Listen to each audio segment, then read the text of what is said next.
Oke, salam sejahtera untuk kita semua.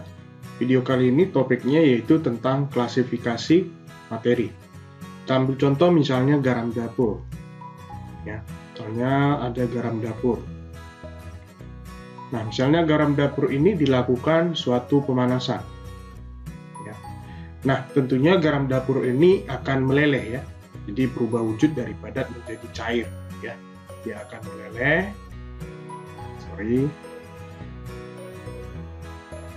Nah, jadi walaupun garam dapur itu sudah meleleh, ya, materinya itu akan selalu tetap dan susunan materinya juga tetap, ya. Jadi ini termasuk salah satu perubahan fisika ya. Nah, misalnya lagi ada air. Nah, air itu kalau kita dinginkan, dia akan berubah wujud menjadi es, ya. Nah, wujudnya dari cair menjadi padat. Nah, sama, ini juga begitu. Materi dan susunan materinya itu tetap. Jadi ini juga merupakan contoh fenomena perubahan fisika. Nah, garam dapur dan air ini nanti disebutlah adalah zat tunggal.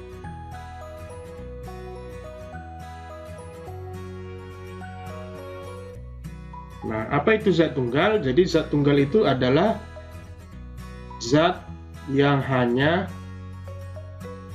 terdiri dari satu materi saja. Nah, jadi baik garam dapur maupun air tadi contohnya itu merupakan zat tunggal. Oke, kemudian kita ambil contoh berikutnya, misalnya ada larutan garam. Ya, larutan garam. Ini misalnya larutan garam. Kemudian dilakukan pemanasan. Ya. Nah, tentunya air akan semakin berkurang, ya, karena air sebagian dia akan menguap, ya, berubah wujud menjadi gas. Kemudian, karena air itu semakin berkurang, tentunya kelarutannya juga semakin berkurang. Ingat ya, misalnya ada garam nih dimasukkan ke dua wadah yang volume airnya berbeda. Tentunya yang volume airnya sedikit itu garamnya akan sukar larut. Itu artinya kelarutannya semakin berkurang. Nah, dengan begitu, ya, dalam keadaan ini garam itu sukar larut. Garam sukar larut. Karena akibat pemanasan itu tadi ya. Nah, kemudian garam yang sukar larut itu tadi ya, karena akibat pemanasan tadi, dilakukanlah pendinginan misalnya. Ya, dilakukan pendinginan, maka ketika dilakukan pendinginan, misalnya dibiarkan terbuka seperti itu aja atau melalui bantuan penurunan suhu, misalnya direndam di dalam es gitu ya, maka akan timbullah kristal-kristal garam tadi. Ya, timbul kristal-kristal garam. Jadi awalnya itu larutan garam itu kan terdiri dari air dan garam. Ketika mereka disatukan itu tentunya satu kesatuan, ya, tidak dapat lagi dibedakan mana garam, mana air. Namun melalui proses pemanasan, ya, garam itu akan sukar larut, ya, karena sebagian airnya itu sudah menguap, ya. Kemudian didinginkan, ya, maka akan timbul kristal-kristal garam. Nah, tentunya di dalam larutannya ini, ya, ada kristal-kristal garam itu tadi, dan di dalamnya juga ada air. Artinya sekarang sudah terpisah, ya, yang mana air, yang mana garam. Nah, ini berarti menandakan, ya, itu tadi garam dapurnya itu zat tunggal, airnya itu juga zat tunggal. Nah, larutan garam ini tadi disebut dengan campur. Oke, kemudian misalkan lagi ada garam dapur. Ya. Misalnya garam dapur ini dilakukan proses kimia, ya, diuraikan melalui proses, ya, namanya elektrolisis.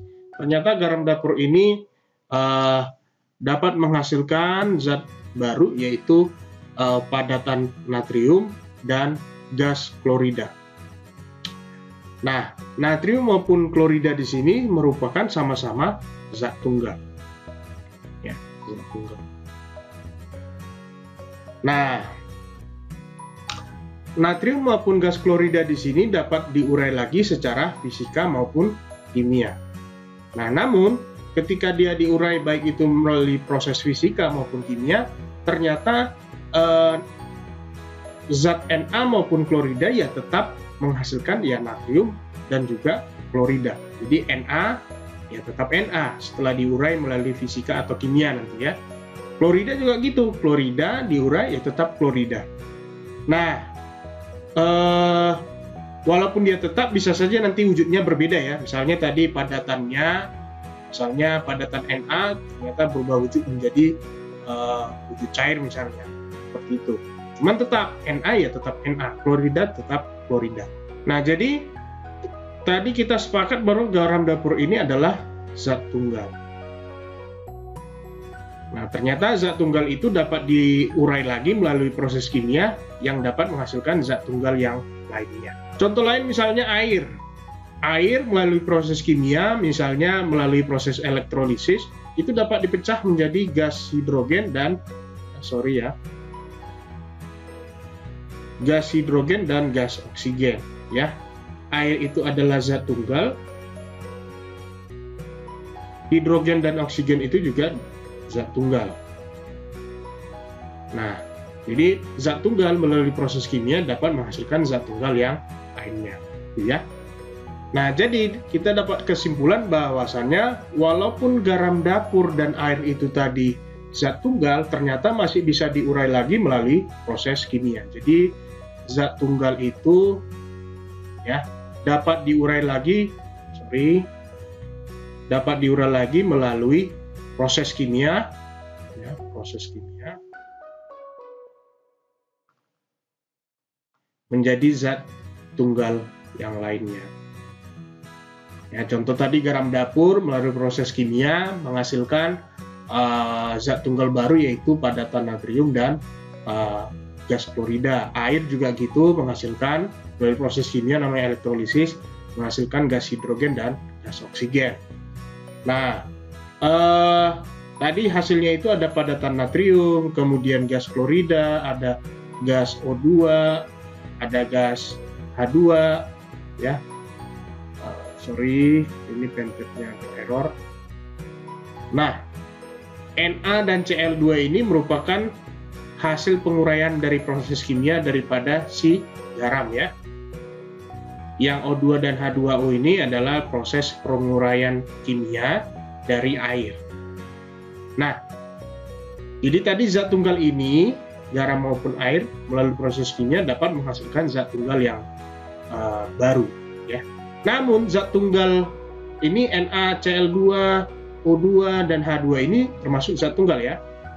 Nah, tetapi ya NaCl2, O2, H2 yang merupakan zat tunggal ini tidak bisa lagi diurai gitu ya, baik melalui proses kimia maupun fisika. Jadi dia tidak dapat diurai lagi. Tidak dapat diurai lagi. Ya, baik tadi melalui fisika maupun kimia. Nah, jadi kita dapat menggambarkan bagian dari pembagian daripada materi. Jadi materi itu nanti kita bagi dua. Ya. Yang pertama itu kita kategorikan itu dapat diurai melalui proses kimia. Ya. Itulah yang kita namakan campuran. Satu lagi yang tidak dapat diurai melalui proses kimia, itulah yang kita namakan zat tunggal. Ya. Kemudian, ya, campuran ini bisa juga berubah menjadi zat tunggal, ya, kalau dia melalui proses fisika. Begitu juga zat tunggal itu bisa berubah menjadi campuran, ya, kalau dia digabung melalui proses fisika. Ya. Jadi kalau campuran mau merubah ke zat tunggal, itu harus diurai dulu menjadi atau melalui proses fisika. Nah, kalau zat tunggal mau dirubah menjadi campuran, artinya zat tunggal itu digabung menjadi campuran, itu melalui proses fisika tadi ya. Proses fisika. Nah, campuran itu adalah zat yang terdiri lebih dari satu jenis zat tunggal. Nah, zat tunggal ini dibagi lagi. ya, dibagi lagi menjadi dua. Ada yang bisa diurai secara kimia, ada yang tidak bisa diurai secara kimia.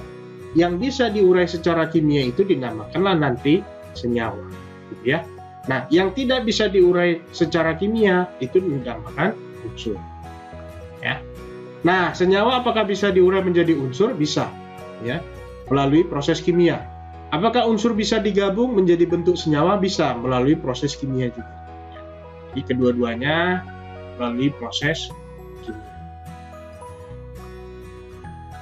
Oke, itu saja pada video ini. Terima kasih telah menonton video ini. Sampai jumpa di video-video yang berikut.